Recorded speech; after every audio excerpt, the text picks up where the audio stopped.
नमस्कार, मैं हूं सुमित श्रीवास्तव और आप देख रहे हैं रहस्य रेल और रनवे। इस शो में हम परिवहन के इतिहास की अनकही कहानियों को उजागर करते हैं। आज हम आपको एक ऐसे विमान हादसे की कहानी बताने जा रहे हैं जो एक त्रासदी और विमानन उद्योग के लिए एक सबक था, जिसने ब्राजील के विमानन इतिहास को हमेशा के लिए बदल दिया और सुरक्षा मानकों पर सवाल खड़े कर दिए। यह है टाम एयरलाइंस की उड़ान संख्या 3054 की कहानी। एक ऐसी उड़ान जो अपने साथ कई अनसुलझे सवाल ले गई। एक उड़ान जो अपनी मंजिल से कुछ सेकंड पहले ही आग के गोले में बदल गई। यह सिर्फ एक विमान हादसा नहीं था, बल्कि 199 लोगों की जिंदगियों का अंत था। हर एक जीवन अपने आप में एक कहानी थी जो अधूरी रह गई। वे सभी एक बेहतर भविष्य की उम्मीद में उस विमान में सवार हुए थे। किसी को अंदाजा नहीं था कि यह सफर उनकी जिंदगी का आखिरी सफर बन जाएगा। 17 जुलाई 2007, पोर्टो एलेग्रे, एक ऐसा दिन जो ब्राजील के इतिहास में हमेशा के लिए दर्ज हो गया। सालगाडो फिल्हो एयरपोर्ट पर सब कुछ सामान्य था।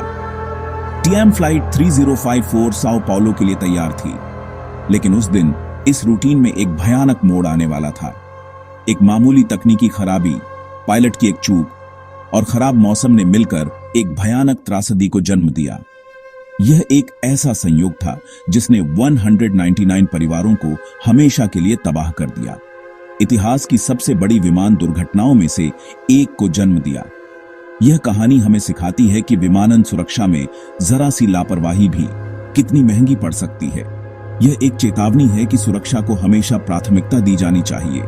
तो बने रहिए हमारे साथ, क्योंकि हम इस त्रासदी की तह तक जाएंगे और उन सवालों के जवाब ढूंढने की कोशिश करेंगे जो आज भी अनसुलझे हैं, क्योंकि अब हम उस सफर पर निकलने वाले हैं जिसकी मंजिल मौत थी।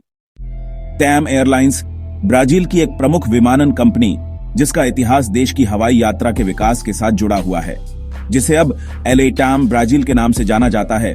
एक ऐसा नाम जो नवाचार और उत्कृष्टता का पर्याय बन गया है। उस समय देश की सबसे बड़ी एयरलाइंस थी। इसकी प्रतिष्ठा सुरक्षा और समय की पाबंदी के लिए थी। हादसे के लिए इस्तेमाल हुआ एयरबस A320-233 एक आधुनिक विमान था जो अपनी तकनीकी क्षमताओं के लिए जाना जाता था। दुनिया के सबसे सुरक्षित विमानों में गिना जाता है। यह लगभग 9 साल पुराना था, जो एक वाणिज्यिक विमान के लिए अपेक्षाकृत कम उम्र मानी जाती है, और नियमित रूप से इसका रखरखाव होता था। एयरबस A320 अपनी फ्लाई बाय वायर तकनीक के लिए मशहूर है। एक ऐसी प्रणाली जिसने विमानन उद्योग में क्रांति ला दी, जो पायलट के आदेशों को कंप्यूटर के जरिए विमान तक पहुंचाती है। विमान के 2 पायलट, कैप्टन डिफ्रेटस और फर्स्ट ऑफिसर लिमा, जिन्हें विमान उड़ाने का वर्षों का अनुभव था, दोनों बेहद अनुभवी थे और उन्होंने अपने करियर में कई तरह की चुनौतीपूर्ण परिस्थितियों का सामना किया था। विमान में 181 यात्री और 6 क्रू सदस्य सवार थे, लेकिन कॉकपिट में एक समस्या पनप रही थी। एक छोटी सी तकनीकी खराबी जो धीरे धीरे एक बड़ी समस्या में बदल रही थी, जो आगे चलकर हादसे की वजह बनी। यह एक ऐसी घटना थी जिसने ब्राजीलियाई विमानन उद्योग को हमेशा के लिए बदल दिया। 17 जुलाई 2007 की वो शाम थी। सूरज ढल रहा था। टैम फ्लाइट 3054 को पोर्टो एलेग्रे के सालगाडो फिल्हो अंतरराष्ट्रीय हवाई अड्डे से साओ पाउलो के कोंगोन्हास हवाई अड्डे के लिए उड़ान भरनी थी। ये करीब 1.5 घंटे की उड़ान थी, जो ब्राजील के 2 महत्वपूर्ण शहरों को जोड़ती थी। सभी यात्री विमान में बोर्डिंग कर चुके थे, अपनी अपनी सीटों की तलाश में। क्रू मेंबर्स ने हमेशा की तरह सुरक्षा निर्देश दिए। इमरजेंसी की स्थिति में क्या करना है, यह समझाया गया। और फिर विमान धीरे धीरे रनवे की ओर बढ़ा, उड़ान भरने की तैयारी में। उस समय मौसम बिल्कुल साफ था और उड़ान सामान्य लग रही थी। किसी को भी आने वाले खतरे का अंदाजा नहीं था। विमान ने शाम 5:19 पर उड़ान भरी। उड़ान भरने के बाद यात्री अपनी अपनी सीटों पर आराम से बैठ गए। कुछ यात्री आपस में बातें कर रहे थे, अपने गंतव्य के बारे में, अपने परिवार के बारे में, तो कुछ थकान के कारण सो रहे थे। पायलटों ने विमान को ऑटो पायलट पर डाल दिया ताकि उड़ान को स्थिर रखा जा सके। विमान का ज्यादातर सफर बिना किसी परेशानी के शांतिपूर्वक बीता, लेकिन जैसे ही विमान साओ पाउलो शहर के करीब पहुंचा, अचानक मौसम में बदलाव आने लगा। तेज बारिश होने लगी और दृश्यता भी बहुत कम हो गई। पायलटों को इस बात की पूरी जानकारी थी कि मौसम खराब हो रहा है।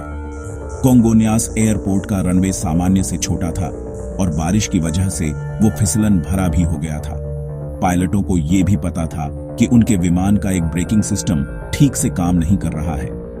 इन सभी खतरों के बावजूद, यानी खराब मौसम, छोटा रनवे और ब्रेकिंग सिस्टम में खराबी होने के बावजूद, पायलटों को पूरा भरोसा था कि वे विमान को सुरक्षित उतार लेंगे। हादसे की पहली कड़ी थी दाहिने इंजन का थ्रस्ट रिवर्सर खराब होना। यह सिस्टम लैंडिंग के बाद विमान की गति कम करने में मदद करता है। पायलटों को इस खराबी की जानकारी थी। नियमों के मुताबिक एक निष्क्रिय थ्रस्ट रिवर्सर के साथ भी उड़ान संभव थी, बशर्ते सावधानी बरती जाए। अब विमान को रोकने की जिम्मेदारी पहियों के ब्रेक और बाएं इंजन के थ्रस्ट रिवर्सर पर थी।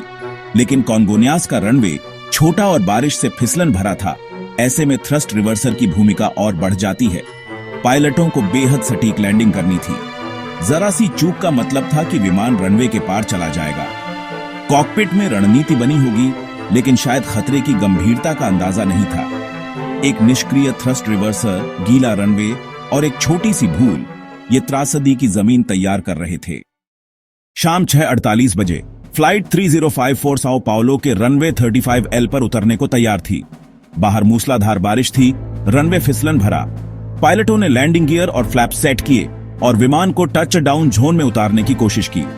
जैसे ही पहिए रनवे से टकराए, विमान की गति कम होने के बजाय बढ़ती रही। ब्रेक बेअसर थे।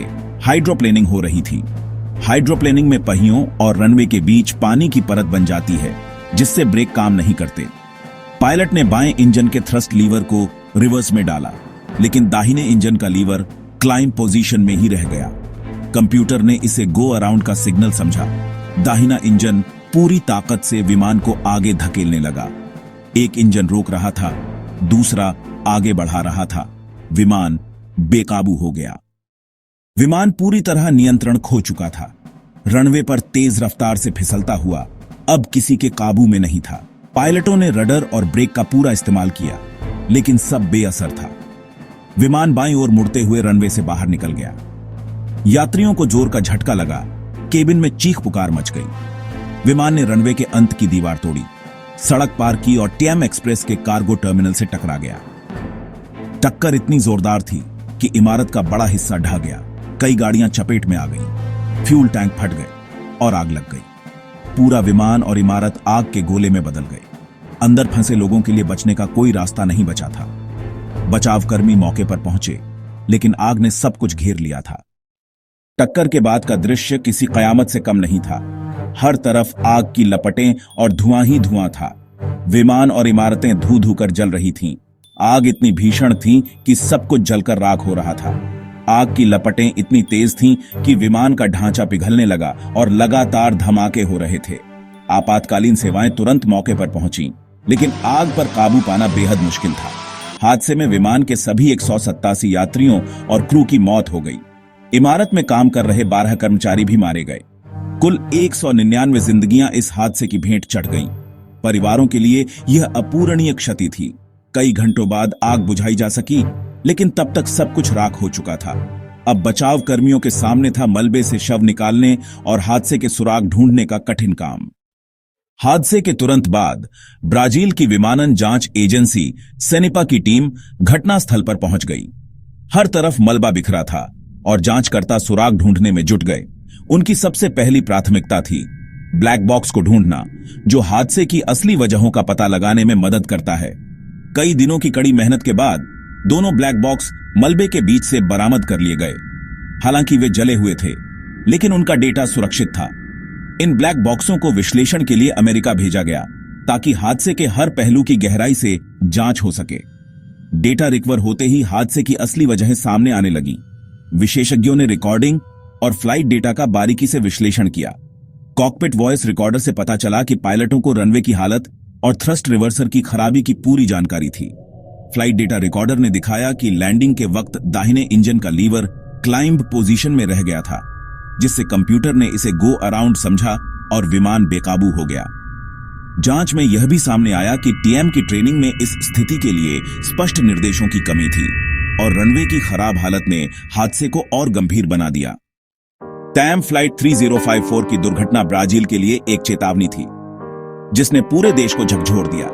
इस हादसे के बाद विमानन सुरक्षा के नियमों में कई बड़े बदलाव किए गए। सबसे पहले साओ पाउलो के कॉन्गोनियास एयरपोर्ट के रनवे पर ग्रूविंग की गई। और EMS सिस्टम लगाया गया, जिससे विमान फिसलने की स्थिति में रुक सके। इन उपायों से भविष्य में ऐसे हादसों को रोकने में मदद मिली। एयरबस ने अपने A320 विमानों में नया अलार्म सिस्टम जोड़ा, ताकि लैंडिंग के समय कोई थ्रस्ट लीवर गलत पोजीशन में हो तो तुरंत चेतावनी मिले। अब पायलटों को असामान्य परिस्थितियों के लिए बेहतर ट्रेनिंग दी जाती है। यह हादसा दिखाता है कि छोटी छोटी गलतियों की एक श्रृंखला भी बड़ी तबाही ला सकती है। आसमान में सुरक्षा एक साझा जिम्मेदारी है, एयरलाइंस, एयरपोर्ट, निर्माता और पायलट सभी की। मैं सुमित श्रीवास्तव रहस्य रेल और रनवे की ओर से उन सभी को नमन करता हूं जिनकी जान इस हादसे में गई। उनकी याद में हम हमेशा सुरक्षा को प्राथमिकता देंगे। धन्यवाद।